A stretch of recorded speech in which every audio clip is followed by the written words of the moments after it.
Hi! In front of me is Oppo Find X3 Lite, and today I would like to show you how you can download and apply iOS Launcher on this smartphone. First of all, go into Play Store, click on the search bar and type in iOS Launcher. Then install this free app from this developer and choose Open.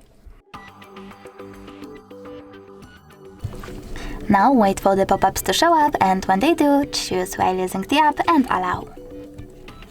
Now click on Home button and go into Device Settings. Over here you need to scroll down, select Notifications and Status Bar, then, select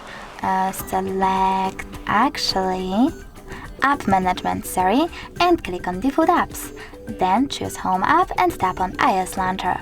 Choose Got it, and as you can see, Apple layout was applied successfully on my device. You can always switch between them by going into the same settings, and in order to go back into Android one, click on System Launcher, and if you wish to try some iOS, just tap on iOS one.